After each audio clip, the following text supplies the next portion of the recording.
السلام علیکم ورحمۃ اللہ وبرکاتہ۔ الحمد للہ رب العالمین الرحمن الرحیم۔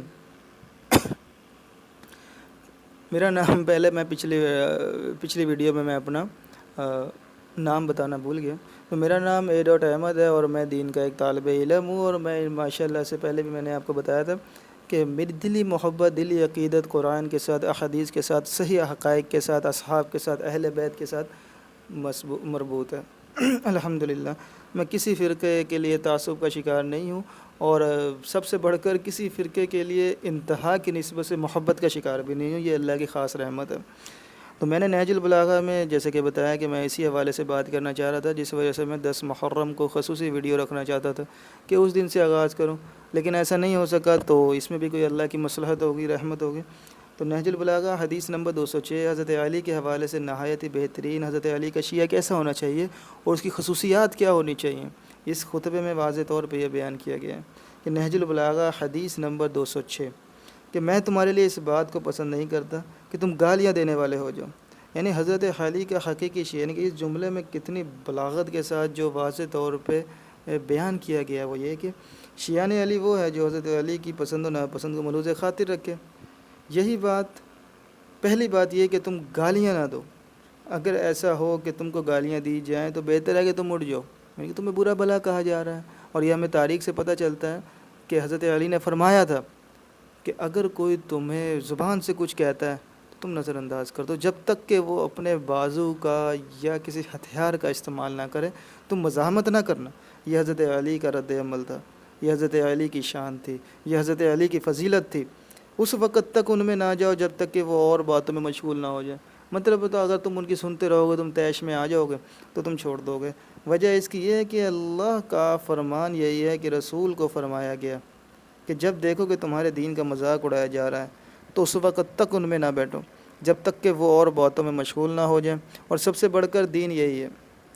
غور طلب بات یہ ہے کہ اللہ نے گالی کا جواب دینے کے بجائے نظر انداز کرنے کا حکم دیا، جو کہ عین اخلاقی طرز عمل کو قائم رکھنے والی بات ہے۔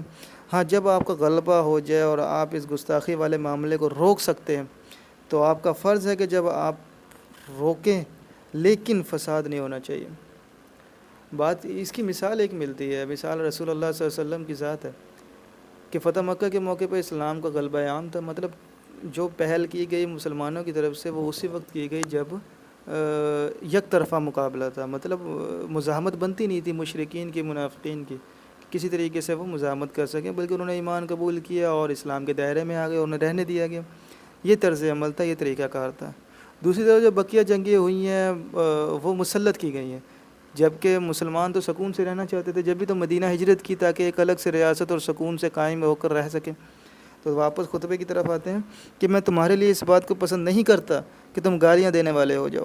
بہترین بات یہ ہے کہ تم ان کے اعمال اور حالات کا تذکرہ کرو تاکہ بات بھی صحیح رہے اور حجت بھی تمام ہو جائے۔ اب یہاں پر حضرت علی کے شیعہ کی خصوصیات بیان کی جا رہی ہیں۔ پہلے یہ کہ تم اپنی بات کو علمی بنیادوں پہ، دلائل کو مد نظر رکھتے ہوئے جو حق پہ مبنی ہو ان کے سامنے صحیح طریقے سے رکھو۔ اس میں کسی قسم کا طنز یا تذلیل کا پہلو نمایاں نہ ہو کہ مقصد اگلے کو گرانا ہو، بلکہ ایک مسلمان کو دوسرے مسلمان کی اصلاح کی فکر ہونی چاہیے۔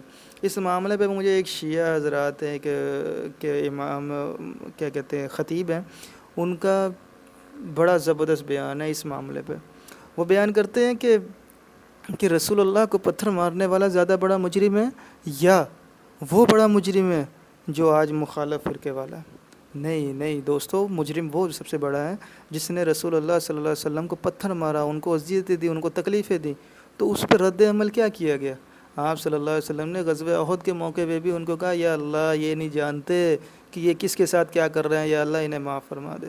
اور فتح مکہ کے موقع پر وہ بندہ جس نے حضرت حمزہ کو شہید کیا گیا تھا، معافی ہے۔ اور تمام اہل مکہ، ابو سفیان سمیت جو تمام جنگوں میں سردار رہا، اسلام کا پرچار، اسلام کے مخالف پرچار کرتا رہا، عام معافی ہے۔ تو یہ خصوصیات ہیں حضرت علی کے شیعہ کی جو سنت نبی صلی اللہ علیہ وسلم پہ واضح ہیں۔ اور پھر گالیاں دینے کی بجائے یہ دعا کرو، جواب میں دعا دیجیے کہ خدایا ہم سب کے خونوں کو محفوظ کر دے اور ہمارے معاملات کی اصلاح کر دے اور انہیں گمراہی سے ہدایت کے راستے پہ لگا دے تاکہ ناواقف لوگ حق سے باخبر ہو جائیں اور حرف باطل کہنے والے اپنی گمراہی اور سرکشی سے باز آ جائیں۔ اور اس پہ میں ظاہری بات ہے اب یہاں ویڈیو تو بنا نہیں رہا جس طریقے سے بتا سکوں، اس پہ جو میری تفصیل ہے، یعنی کہ دوسری خصوصیات جو دعا کے پہلو سے بھی آئی ہیں. پھر اگر بات واضح ہو جائے کہ بعد اگر کوئی انکار کرے تو تمہارا کوئی نقصان نہیں، بات واضح ہو جانے کے بعد کوئی انکار کرے تو تمہارا کوئی نقصان نہیں، بلکہ دوسرے مسلمان کی بھلائی کے لیے دعا کرو. یا اللہ ہمارے اختلاف کو فساد کی حد تک نہ جانے دے، ہم دونوں میں صلح کا سبب بنا دے. جو اپنے خود ساختہ اور من گھڑت عقائد میں پھنسے ہوئے ہیں ان کو قرآن اور حدیث کو سمجھنے کی توفیق دے.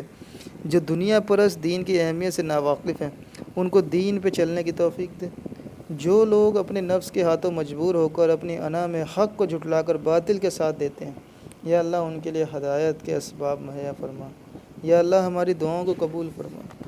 اب یہاں پر اتنی واضح طور پہ باتیں کی گئی ہیں جس طریقے سے تصور نہیں کیا جاتا. حضرت جو موجودہ دور کے شیعہ ہیں ان کو چاہیے کہ وہ نہج البلاغہ پڑھیں، حضرت علی کے طرز عمل کو دیکھتے ہوئے اپنے معاملات کو رکھیں.